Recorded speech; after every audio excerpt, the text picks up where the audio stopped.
Welcome to Mama Tusa, Conversations with a Midwife. I'm your host, Atusa Benji.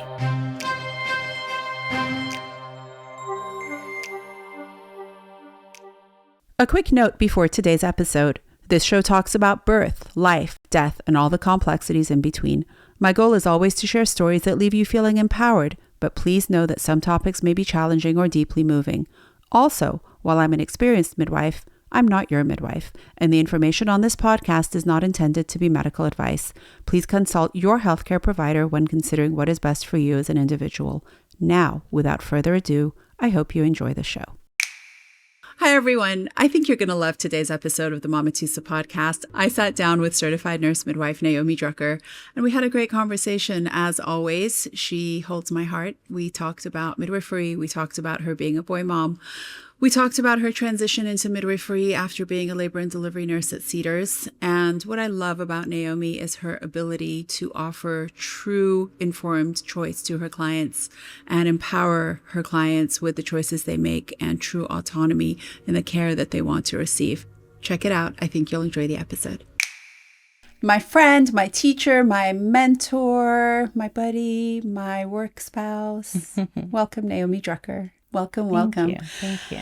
I have so many things to ask you. I have so many directions that I want to go with you, and we only have an hour. So tell me about how you got into midwifery. Yes. I had a bad birth, like many birth workers. It wasn't bad. It was just not what I wanted. And I didn't know what I wanted until I had what I didn't want. And I identified many different things about that experience that were easy fixes. I'm not even a nurse or anything, and I could have done this better. Just communication, planning, things like that. So I was inspired at my first birth to become a midwife. And I also knew that I had a baby that I was very focused on and knew that it would be a journey, and it ended up being almost a 20-year journey, which I'm really grateful for, because to be a midwife in your 40s feels proper, and it would have been too soon if I had gone straight for it in my 20s. Yeah. There's something about a few gray hairs and a little bit of a wider lens of all the things we've seen, yes. All those lived experiences that help all the people that we midwife through this journey. So what happened? You were young. What were you, like 21 or something? I was 21. I was pregnant with my first child. I had done... Baby Fry. Yeah, my sweet Cute. Baby. I'd done everything you could do. I took an excellent childbirth ed with the legendary Judy Chapman back in her condo in Santa Monica. That's where I got trained to be a doula, in that condo. So many magical things happened there. So I was prepared. I knew all the things. I had chosen to work with a midwife at Kaiser and felt really good about that. The first thing that went wrong was that she had, during our prenatal time together, given me her phone number on a little scrap of paper and said, give me a call when you're in labor. That's the first thing you do. And so that's what I did. We had no conversations about, and if I'm not on call, and if I'm not available, this is what you do. This is where you go. This is who you might have to interact with. And so she didn't answer the phone, which I know now it could happen to any midwife, and I should especially to the ones that are not on call. Right. I should have thought of that, but I didn't. And I was very thrown for a loop. And this is before cell phones, kind of. And my husband was at work and I didn't know what to do. So I just kind of waited for him to come home. And when he came home, he was like, we should go. We should go now. And I'm like, I guess, let's go. So we showed up to the hospital. There was no midwife on that night. So I was just kind of handled by strangers. The nurse was putting in my IV, and she was very mean about it because she missed a couple times. And the thing that brought me in wasn't even labor. I was having very intense stretch mark itching situation. So I had gone in that morning and seen a doctor because no midwife was available, and he didn't even look at my belly. He did an exam, a cervical exam. I didn't know this part of the story. Yeah, before we even he just went for it. And did a very vigorous membrane sweep. Oof. I didn't know what that was. I didn't have the language for it then. Me neither, yeah. And then he announced that I was in labor and that I should go straight to labor and delivery. Oh. And I I forgot to ask about the stretch marks. I like left the office kind of walking funny and bleeding, and like I wasn't going to go straight to labor and delivery because I didn't have my stuff. My husband was at work. So I went home and did a bunch of things, and I was like, well, I guess I'll go later in the day. So that's why we went. When he came back from work, I was like, babe, I'm in labor. They told me to go hours ago. So we went. I showed up to the window and I was like, I'm in labor. Yeah. You know, but I was not feeling any kind of way. He said I was 4 centimeters when he checked, and he did a very aggressive membrane sweep. I was only 39 weeks. And so we got there, I got admitted, I was 6 centimeters, you know, like labor, but not feeling any kind of thing. I had no contractions that I could feel. I could see them on the monitor, which was really interesting. And hours passed, and my mom came by. I asked her to get me food. I was starving. I had like a full pastrami sandwich and potato knish from Pico Kosher Deli. Nice. At 6 centimeters. Yeah, of blessed memory. It's not there anymore in the same way. Those were good. I know. Yeah. So hours are passing, and now I'm like getting tired and frustrated, and I'm stuck in the bed, and every time I had to pee, I needed to get permission or help. Authorization.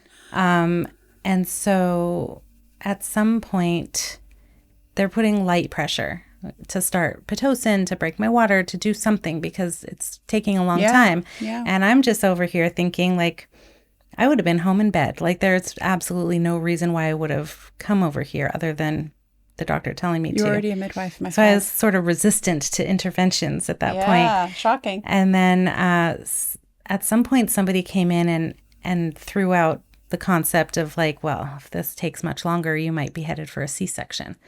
So then I was like, I got to do something. I got to wrap my head around one of these things that they keep suggesting. So I'm like, okay, I'll have my water broken. I'll do that. And I allowed them to break my water. I was about 7 centimeters at the time. And shortly thereafter, I felt my first contraction and started doing, the Judy Chapman breathing, some version of Lamaze or whatnot. And I don't know, 10 minutes in, I just was really uncomfortable, and like, I didn't think I could do it. So I both had to pee and wanted medication. So I called for the nurse, and I'm like, I need to pee and I think I want medication. And she was like, well, let me just check you first. So she checked me, and I was complete and ready to push. And so like, before I knew it, everything was set up. I was like in stirrups, and lights were on, and like I hadn't peed yet, and I really did need to pee. And the doctor's sitting there all gowned up and gloved and telling me to push.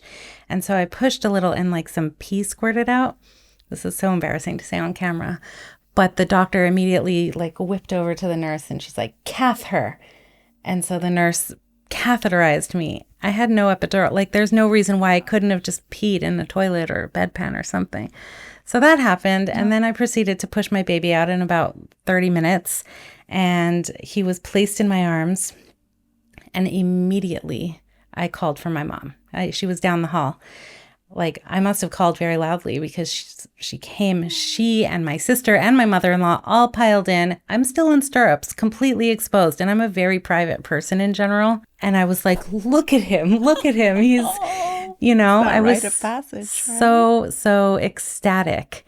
And she sewed me up. I had a tear. And then I was just kind of left to my own devices. And so that was my first birth. And so I was like, A, somebody should have told me what would happen if I couldn't reach that midwife on the phone. Yep.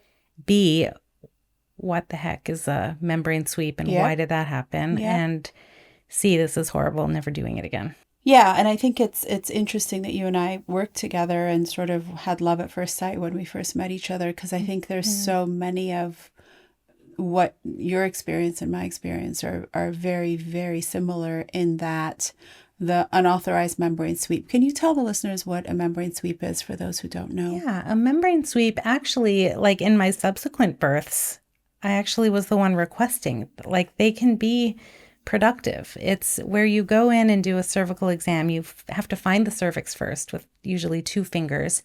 And then you are slipping your fingers into the cervix, sort of between the amniotic sac, which you can feel, and the baby's head, and then the cervix. So there's like a little space there where you can sort of sweep around, stretch a little, and create a little pressure or disruption, which can sometimes release prostaglandin and lead to labor. Yeah. It can be very helpful. So My doctor did one too at 40 weeks and didn't tell me. He's like, well, we'll just check you. And I was literally, I still remember, I was 19. I felt like I was going to come off the other end of the bed because he had to go so high to find it. Like they're you feel like they're all the way to their elbow. Their elbow is up there and wouldn't stop. I'm like, what are you doing? Like, what exactly are you doing? And I remember that feeling that you talked about of like getting off that table, being really mad at him because I felt so violated. And that was not a check. No. That was not a check. You did something without my authorization. You didn't tell me how it would feel, what it was for, and the option to do it or not. Right. You gave me zero informed consent. And I'm still mad about it in case you can't tell. And the other part of it, which is the definition of labor, and this is my childbirth educator hat coming on, is not how dilated you are. It's contractions that are rhythmic, that are starting to make that cervical change. For whatever reason, your body was doing its thing. You might have been one of those people that had quote unquote painless childbirth. I'll never know. Where you'll never know, right? Or just felt it at the very end. Those people were like, oh, I needed to push, and then I just had I felt there was push, and I just had a baby. But the fact that you could see for my viewers, the external fetal monitor doesn't actually measure strength of the contraction. It measures that your uterus is doing something at a certain interval of time, lasting a certain number of seconds. Yeah. So you might be contracting every 4 minutes and they're lasting 30 seconds, but you don't even feel them. But on the monitor, they look really big because of the way your belly shape is, the way the monitor is on, not because, whoa, look at that big hump in the graph. That just tells us uterine activity. It doesn't tell us, whoa, that was a big contraction, which you sometimes see family members or partners like obsessed with the external fetal monitor, right? Babe, that was a big one. And she's like, I don't feel it, right? Because it's not measuring strength. So it sounds like that's what was, you were having uterine activity that was just enough to change your cervix to 6 centimeters in a first-time mom is amazing. Yeah. So I might have had a really lovely birth. Education, the births that we had got us to where we are. Exactly. My pet peeve is people telling women not to push when it's time to push out a baby. Absolutely. Like, do not tell me or my client not to push if there's a head coming out of a vagina. Don't do it. And I still see it. My oldest is now 34 years old. Yeah. And I still see it done. It's upsetting. Yeah. Or don't go to the bathroom. It's just the baby. No, she can go to the bathroom. If she has a baby there, we'll just follow her in and take care of it. You know what I mean? We'll hear about it. Yeah. Yeah. I guess bathroom is a thing for me because they wouldn't let me pee. I think we all just get left with those imprints that are so upsetting and that got us to where we are, where we can do it differently with the people we serve. Hey friends, I'm so excited to tell you about today's sponsor, Silverette. They're a small silver nursing cup that you can place in your bra in between breastfeeding or pumping sessions, and they really help your nipples heal. If you're experiencing pain in your nipples, cracked nipples, bleeding nipples, I highly recommend them. In fact, I always send a postpartum preparation guide to my clients, and Silverette is always at the top of the list. They're owned and operated by mamas, for mamas, and they're 100% sterling silver. Check them out at silveretteusa.com. That's SILVERETTEUSA.com. So what happened with baby number 2? So cut to baby number 2, and I'm at 42 weeks of pregnancy. I actually selected to work with out-of-hospital midwives. I found in the back of like a parenting magazine information about a birth center that was close to my house. Right under where I found my doula. Yes. In the same magazine. The Hollywood Birth Center. And it took a little convincing to get my husband on board. He still sort of was like, but wait, what if something bad happens? Are they qualified? And all of those types of things. So he got on board. He actually caught that baby. I wanted to be at that interview with those midwives. Oh my God, it was hilarious. He was interviewed. I was sold already. He interviewed them and asked them things like, well, what do you do if a woman goes into cardiac arrest during labor? And like they sort of stifled their laughs and they were like, well, we're right next door to a firehouse. We would call 911 and we would put, it was started CPR. Yeah. It was questions like that were like not even related to birth, not Right. what do you do if there's meconium? What do you do if there's a shoulder dystocia? He was just, But I was approaching 42 weeks. So cut to me asking the midwives if they would do a membrane sweep so that I could try to get into labor before I risked out of their care and had to go to the hospital. And so I probably had 2 or 3 membrane sweeps in that last week of pregnancy and went into spontaneous labor like the day of, like the day I would have risked out. And it was great. It was not as seamless of a birth. He was positioned in a OP direction. And so I felt my contractions. I actually started contracting at dinner, but funny enough, I didn't notice. My mother was like, "Why are you flushing every 5 minutes?" And I'm like, "I don't know, but maybe we should get dessert to go." And then I got home. I put my son to bed. I got into like doing some things, packing a bag, and I then was quite uncomfortable. My back was sore. So I got into the bath, and then in the bath, I was like, I think we should go. It was like 10:30 p.m. And so I went again to go wake up my son now because the plan was to have him at the birth center with us, and walked out the door. And as we're walking out the door, the neighbor's smoke detector starts going off, and my husband had to go help them figure it out. And I'm standing with my 3-year-old and the bag and contracting every 5 minutes. No big deal. With key lime pie in your back. Exactly. So it was only 5 blocks from home. So we got there, and actually the midwife lived farther than I did. So somebody was living in the birth center at the time, some random midwife, and I never even really saw her face. I just remember seeing her awesome woolen socks as I walked in, and she had started the bath for me and got the room ready, and the lights were dim. I got in the tub, and then the midwife, actually the one that I had a relationship with, arrived, and she wanted to check me. So I got out of the tub and onto the bed, and she checked me and told me I was 7 centimeters, which was great, And when she said I was 7 centimeters, I was like, that's fine, but I'm pushing now. Like, I'm at that point, 7 centimeters or not. And she was like, okay. And I never got back in the tub. It wasn't that important to me. And I couldn't move. I was in so much searing pain in my back. I couldn't even make a sound. You were still OP? Yeah. Wow. And so I pushed him out, and my husband caught him and put him on my chest, and my 3-year-old was right there. Like, as I was pushing, actually, just before he came out, it seemed to him like I was working very hard, and he thought that it would be really helpful to feed me a snack at that point. And the snack that he chose was Gushers, which, as you know, are disgusting. Yeah. But I had a Gusher, and he takes full credit for closing the deal and getting the baby out. And it was. That is the sweetest thing ever. It was really sweet. That is. And did you push him out direct OP? Yeah. Oof. Yeah. My husband was like, "Oh, he's looking right at me." That is so sweet. But luckily or not luckily, this is another piece of that birth that informs my practice now. He, at 42 weeks, was 6 pounds, 3 ounces, which is very small. And he clearly, visually, had not a scrap of fat on him. And so if I knew then what I know now, I might have done some antenatal testing. I might have had an NST and a fluid check after I had gotten into the 41st week. But I didn't know then, and it was never We don't know mentioned. what we don't know. Exactly. Yeah, so I think so little was... I didn't even know midwives existed until my grandma told me to become a midwife just before she died. I didn't know she was going to die, but it was like her last thing that she said to me. And I was like, we don't have those anymore. Midwives? What? I'm like, I'm a doula. She's like, become a midwife. And then I did, but not until after she passed. It's so funny. It just makes me think of when my daughter was in labor.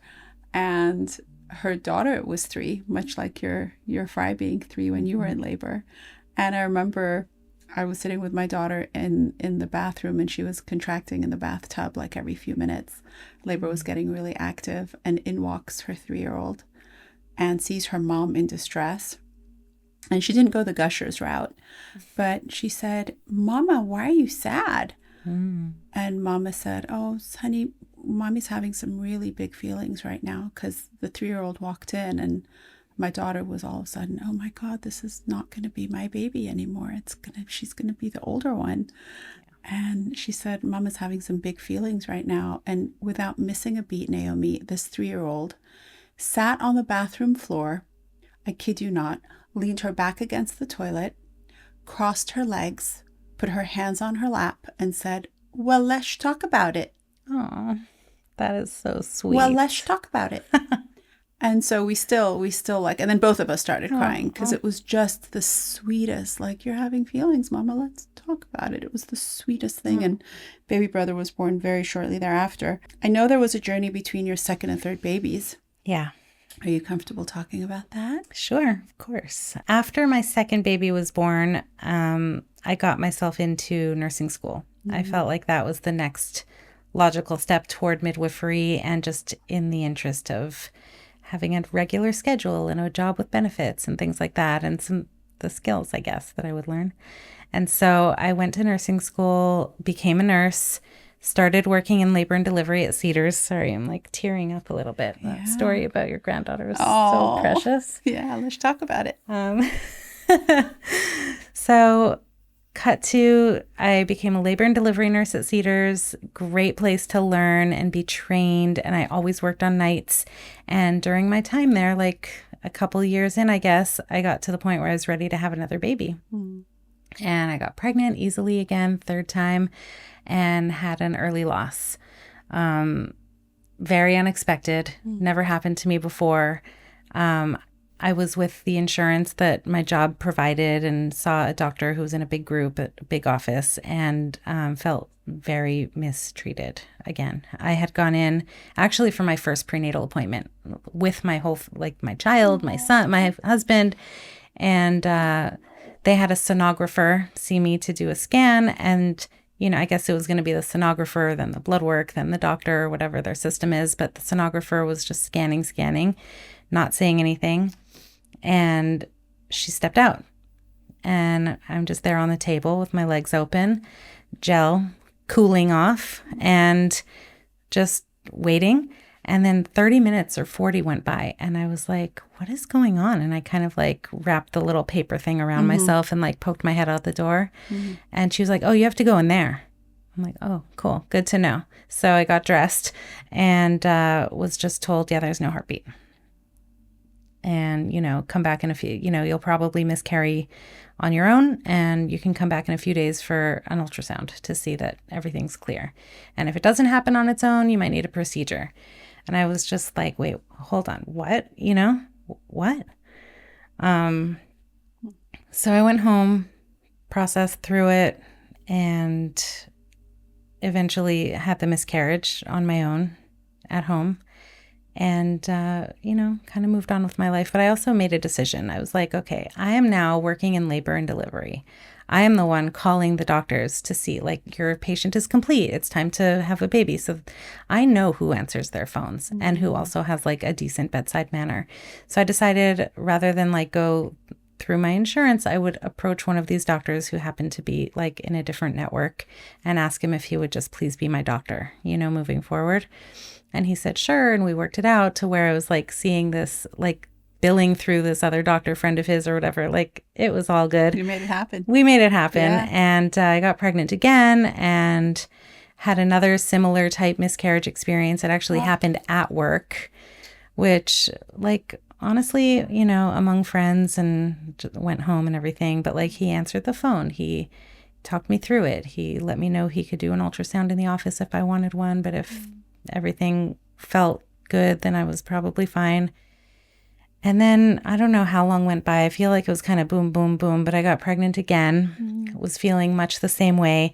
Fairly sure I was having another miscarriage. And I called and decided to go into the office to confirm that there was like no heartbeat or anything. And I get there and it was twins, and they were robust. And I couldn't believe it. I absolutely hit the roof with just joy, pure joy. Well, yeah, Moscato and Champagne were coming. Yes, it never crossed my mind that that was a possibility. I was sure I was having a miscarriage. My husband had the flu, so he hadn't even come along. He was at home. Twinsies. Yeah, I was absolutely thrilled. And tell me about your delivery with the twins. Okay, so I had my glorious 8 weeks of bed rest. which was reading books, watching movies, playing board games in bed with the kids, being fed, being cared for. Like, it was so nice. And then I get to the end of the pregnancy, or, what turned out to be the end of the pregnancy. And I had another specialist appointment. And I was like, I always felt a little nervous, like getting in the car, sitting up, waiting in the waiting room, going through the hour-long ultrasound. I was like, you know what? I'm kind of like over it. And we needed to pick up the new minivan. So I canceled my appointment with the specialist. I'm like, I will be in the car and upright for as long as the appointment if we go get the minivan and have lunch with my sister and mom. Then I'll get right back in bed. Like it never happened. So we went and got the minivan, went for lunch with my sister and mom. Which you now need with 4 boys, yes. Exactly. And at lunch kind of decided, I haven't really been out of my house in weeks. Let me just go bed rest at my sister's house for a couple of days. And so I got in her car and went home with her. No bag or anything, just like went.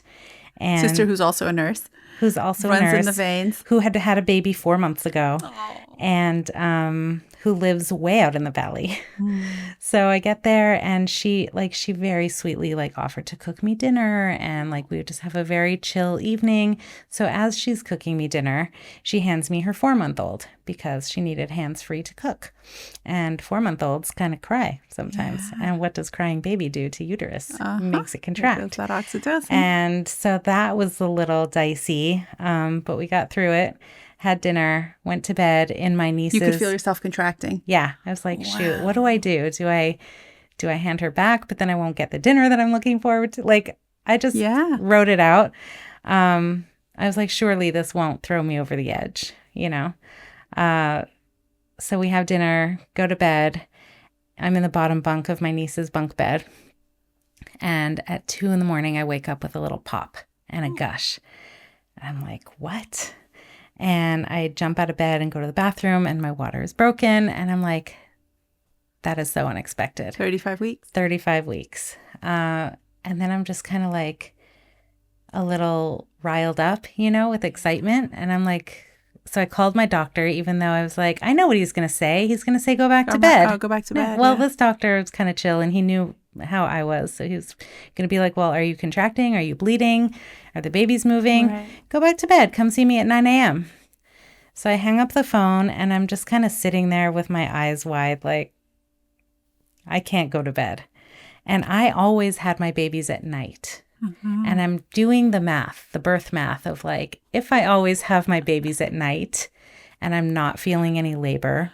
And I'm in Calabasas. And it's 2 a.m, odds are it's not going to be in the night that I'm in. Maybe tomorrow night. Yeah. But that seems far off because I typically have fast labors. So I'm like, maybe I should just go home just in case. Wake up my sister, get a ride home. So I shake her on the shoulder and I'm like, Joe, my water broke. And she flies out of bed and she's like, what's happening? What do we do?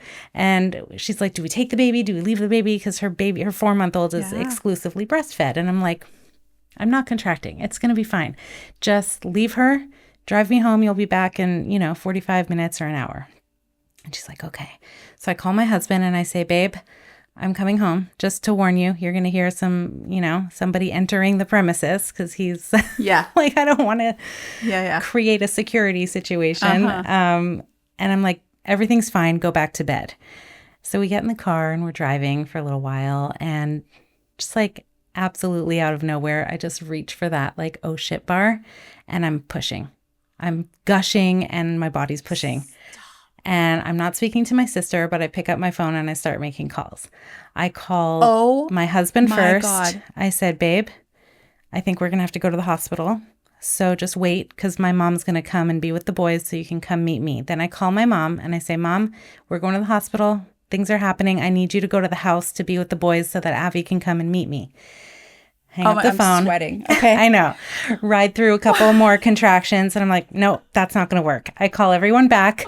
I say, babe, get the kids and get in the car. Meet us at Cedars. I call my mom. I say, Mom, meet us at Cedars. You'll take the kids from Avi so he can come in because this is happening fast. Then I call Cedars, which only I could do in this way. All your buddies are there. And I'm like, guys, send down a gurney. There's no way I'm making it up any other way. Call my doctor. I'm not even there yet, but call him and have him on his way.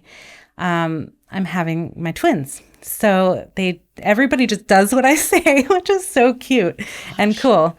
So I get my sister, I'm not speaking to her. She's just listening and like pivoting. Yeah. And so she pulls up to there's no damn valet overnight, there's no valet down there. So she pulls up to the emergency bay. Somebody comes out with a wheelchair and we're like, no. And then my friend from labor and delivery comes over with the gurney. They help me onto the gurney, and my sister's like, what do I do? Do I leave the car? I'm like, go park and just come up. And she had always wanted to be at one of my births, and I would never let her because I'm a private person. But like, she was it. So I was like, go park and come back. You can be in. And she's like, oh, so excited and happy. And we get into the elevator. The elevator's doors close. And this really sweet, lovely surgical tech who had come down, who I worked with on nights like for years, and we had a little relationship. I look him dead in the eye. I'm like, take off my pants. And no hesitation, none. Takes off my pants, whips a sheet over me. The elevator door opens. He pushes me into the little windowless labor and delivery room. Everyone's in there. Oh. It was a busy night, but like everybody came in to help. Naomi's here. And one of them did an exam and she's like, oh, you're complete. I'm like, no shit. Yeah. I've been pushing for 45 minutes. Right. Uh-huh. And they wheeled me into the operating room, which is where they make you give birth to twins, even if you're having a vaginal birth. And I get into the operating room.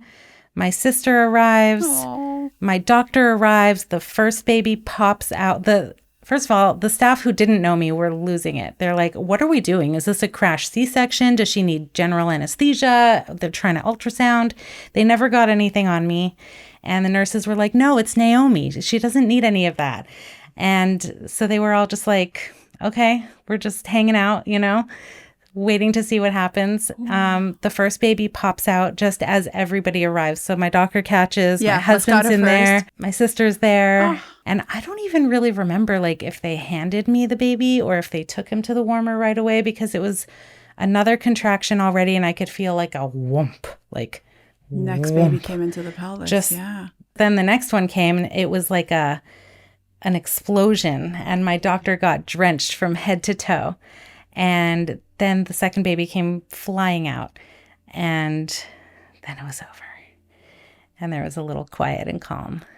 But I could feel something on my leg, and I freaked out about that. And the doctor was like, it's just the clamp because we cut the cord. I was like, okay. And yeah, they were crying and pink. They were crying. They were pink. All my nurse friends were in there. They took tons of photos, which was really special. And like, I had no lacerations. And so the minute they covered me up, they let my mom and the kids into the OR, which was really special. I'd never seen that before or since. And we have tons of cute photos of like the babies all bundled up and everybody in there. And my sister with her keys and her valet ticket. So just like sweet. It was really, really sweet. Yeah. And those after cramps. Celebration. If I had an epidural for those, that would have been. Yeah. Rest my grandmother's soul. I remember with my third one, I had really bad cramps with Hannah. And my grandma was like, well, honey, every time you have a baby, those after pains get worse. And I was like, Grandma, you and your old wives' tales, it's the same uterus. Why would that happen? She goes, exactly. Like one uterus has worked so hard. And I was like, oh, Grandma. Go to my OB. I was like, my grandma said that. And she's like, yeah, you're absolutely right. Your grandma is right. Because the uterus becomes so smart that it's like, oh, this woman's going to make me do this again. So let me me shrink, let her not bleed. Yeah. And let's prepare for the next time.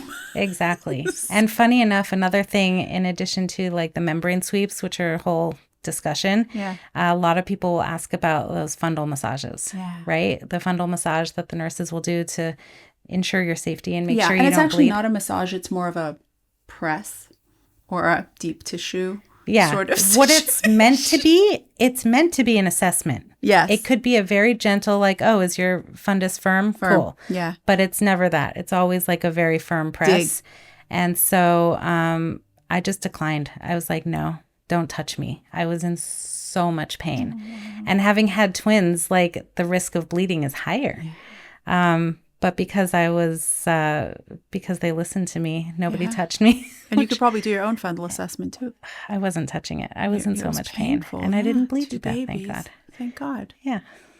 Wow. Okay. So Moscato and Champagne, that's not their names. That's just what I call them because they are truly the sparkliest, sparkliest, and most effervescent little boys who are not little boys anymore. Big men. They're grown men. And then you went back to midwifery school. Well, then I completely forgot about midwifery, to be honest. Because you're a little busy 4 kids. With the minivan. I went back to work half-time. So I'm still working nights, 2 to 3 nights a week. Oof. And I forgot about midwifery entirely. I was fine. I was on cruise control. And then Cedars started talking about opening a birth center and wanting to staff it with midwives. And I was like, oh yeah, like, let's go. It was about the time that the twins were starting school. And I was thinking, well, I'm going to need to get a hobby or something because what am I going to do with my life? And I was like, oh yeah, I could go back to school, become a midwife and start that next chapter. And so I was so excited at the prospect of working at a Cedars birth center with like my friends and all the support and the institutional support and organization and everything like that. It was like the dream. So went back to school. It was a 3-year program. And at the end of it, Cedars changed their mind. Yep. Just kidding. Yeah, there's no Cedars birth center. Nope. And I had been working in the birth space for long enough to know that like there really wasn't a job that I wanted. I didn't want to work at Kaiser. Didn't want to work at UCLA. I didn't want to work exclusively out of hospital. I wanted to be a Cedars midwife and be able to offer home birth and be able to offer seamless transfers to the people who needed that, and also to offer planned hospital birth with midwifery care, because that's kind of a novel concept that people don't have access to. And so I decided to just start my own practice. And I was like, well, I know enough people. Like, I know I don't know everything to be able to do this by myself, but I know enough people that I could call upon an expert in any situation. And so I felt comfortable sort of starting my own thing. It was a lengthy process to be able to get to the point where I could actually take patients to Cedars. And during the time that I was going through that, I got a job at a birth center and got a lot more experience with out-of-hospital birth, because thus far I really had only had my own home birth or birth center birth. Yeah, in the heat of COVID, no less. Yeah, so it was trial by fire right there. Exactly. So worked at the birth center for about 10 months, and that's where we met. Yeah, we did. And the fact that we hadn't crossed paths before is really strange, but it was perfect timing. Perfect timing. It was, and then as I was leaving, you were coming in, and now it's been like 6-7 years of a new kind of practice. And so about a year after I got settled with my practice and my hospital privileges, one of the other midwives who had trained and hoped to work at a Cedars birth center decided to join me, and we were going to be partners and do this thing together. And something about having that support and not being the only one on call somehow just inspired me to have another baby. In my 40s, I was 42 when I got pregnant, and we were done after the twins, absolutely done. Like, you know, if there's done, we were it. But I was kind of like, let's try. And my husband was also like, let's try. And it was kind of a joke because it had taken so long to really like get pregnant and keep it and have the twins. It had taken like over 2 years. And now I'm in my 40s. I was like, it'll be a futile endeavor, but we'll have fun trying or whatever. And we got pregnant right away. And that was like the shock of a lifetime to our whole family and to us. And, but that pregnancy was like half wild, unchecked pregnancy, half like I'm a midwife and everyone I know are medical professionals. So I had the ultrasounds that I wanted. I had the testing that I wanted. I could not for the life of me land on who I would want my midwife to be. And I never picked one. I just had like my closest friends, you included, on speed dial at all times. And it was the sweetest pregnancy. I worked through the whole thing. I felt, again, just gorgeous, healthy, everything wonderful. To be able to go through pregnancy and all of the changes with what I knew, like all this years of accumulated knowledge, was incredible. And so I caught a baby a couple days before my own baby came. I was like working up until that morning. I got to a point where I was in my 38th week and my twins were having their bar mitzvah. And my oldest, Fry, was in town. And I was like, it would be so great to have this baby while he's in town and have everyone together. Like, the absolute epitome of joy for me is just having them all together. All the babies together. And so I actually sort of sneakily went to see this doctor and asked him to strip my membranes and get things going. Like, do a real doctor sweep, you know? Like, make me bleed, make me walk funny. And I actually went back a second time for another one, and he went for it. And like, we're making eye contact, and I had to cut him off. I'm like, whoa, you know, it feels like you're going to just pull him out. Like, that's enough. Thanks. And then a couple days went by, and my water broke. I kind of felt like it was going to break. I put a Chucks on the couch, and I'm like, I think I'm going to need this Chucks. And then my water broke, and it was the afternoon. Everybody was around. I got through the bar mitzvah. It had been the previous Saturday, and here we are. It was Monday, and my water broke. I had finished rounding at the hospital on a patient that had delivered the day before, and it was just as I hoped. Like, my oldest son made me a cheese plate, and my next son helped me prepare the antibiotics because I had GBS, and we decided that we were going to do antibiotic prophylaxis. So he helped me mix it up and administer it. And then the twins were full of excitement, and they were like, you know, I'm like, you guys can go to the skate park. This was in their skating era, and come back, you know, it'll be fine. And they were scared to leave. They didn't want to miss anything important, but they left and they came back. We watched a couple movies. I called over. The one person I did want to have there was a photographer. I really wanted memories and pictures of this. So she came over, and she's also a doula. And many hours went by and nothing really happened, which was shocking to me. I thought as soon as it got dark, he'd come. And it got dark, and we watched another movie, and we had another round of snacks. And she was like, maybe you should go to bed. And I'm very grumpy about that suggestion. I'm like, maybe you should go to bed. She's like, yeah, I'd kind of like to. Yes, please. So, yeah, everybody went to bed.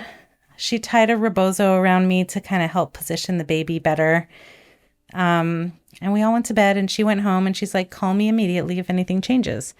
And that was like at 10:30 or so. And then at 2 a.m, I woke up, but I wouldn't have said I was in labor. I just woke up and I was very restless. Yeah, which in Naomi language means she was 8.5 centimeters. Right. I was very restless.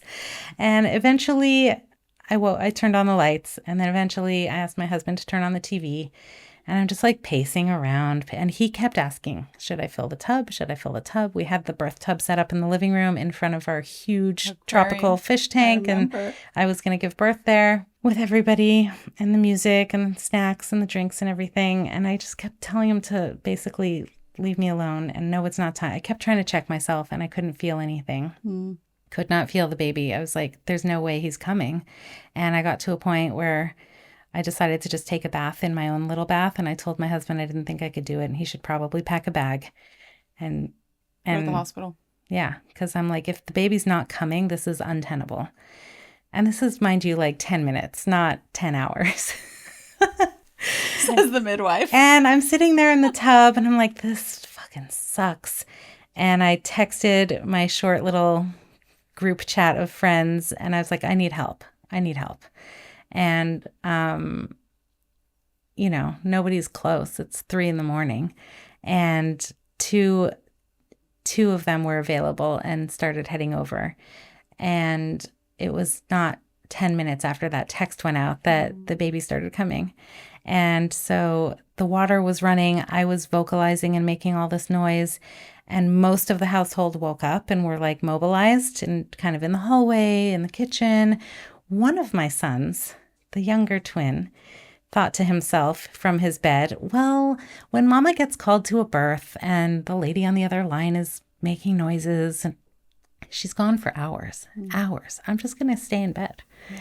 And so he's the only one that missed it. Missed the birth. He's so bitter about that. Oh, champagne-y. Yeah, but he came out the bathroom, like the lights were off. Papa caught, right? Tiny. My husband caught him. That's a tiny tub.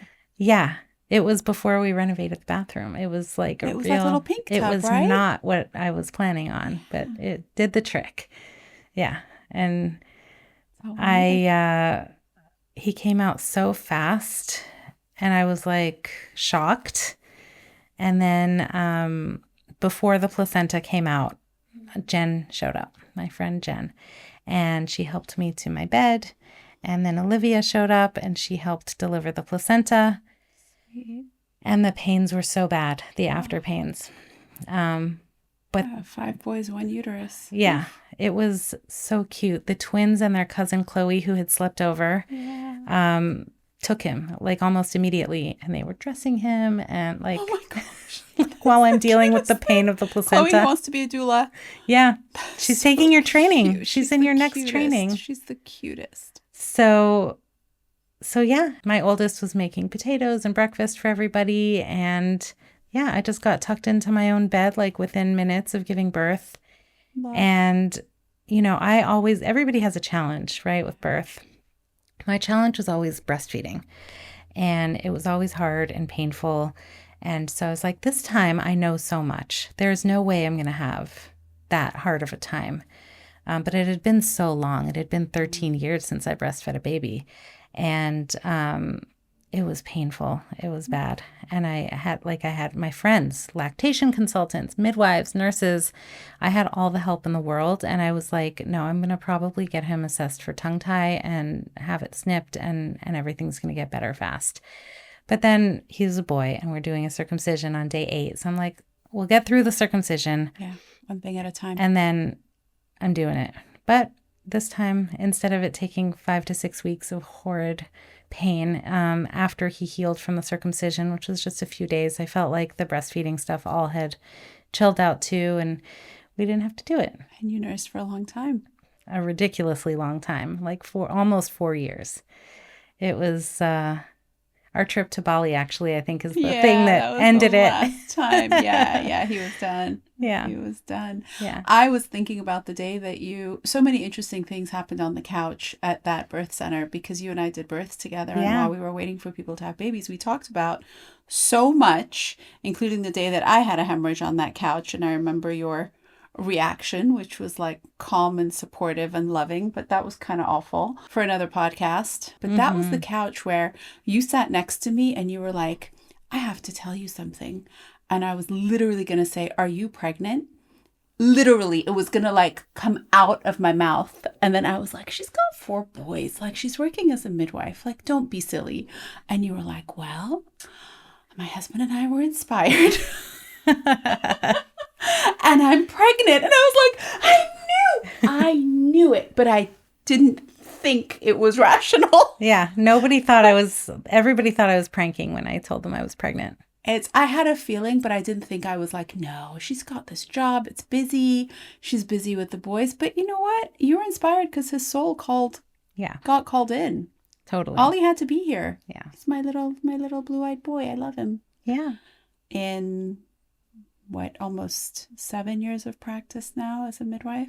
What has blown your mind about this job? How not in control we are. Like the balance of we have control, but we don't have control. So many things happen on such an unexpected timeline, and people show up when there's no good reason for them to show up, but like, thank God they showed up. Or people aren't available, and thank God they weren't available because, things had to unfold without them there. And just trusting that the pregnant person almost always knows exactly what they need. Do you know what I mean? And that has blown my mind.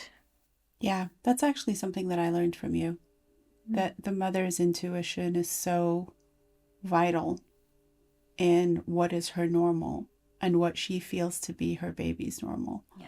And sometimes energetically, the midwife and the mother both get a feeling that something's not quite right, even if you can't quantify it. Yeah. It's not a number. It's just like, yeah, we need to pivot. Yeah. In whatever way. And that's exactly what it's almost like.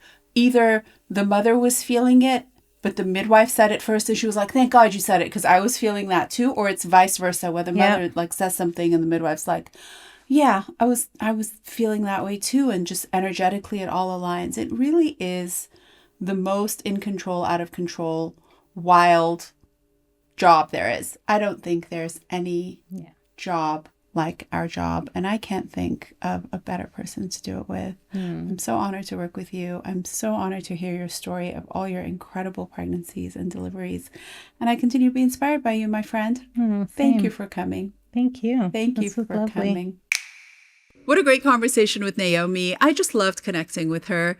We talked about her career. We talked about taking care of clients together. We shared birth stories.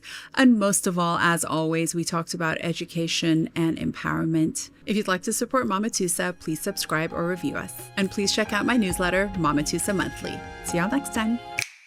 Mama Tusa is hosted by me, Atusa Benji, and produced and edited by Josh Stretton Carlson. Our theme music is composed by Mehri Lalazarian.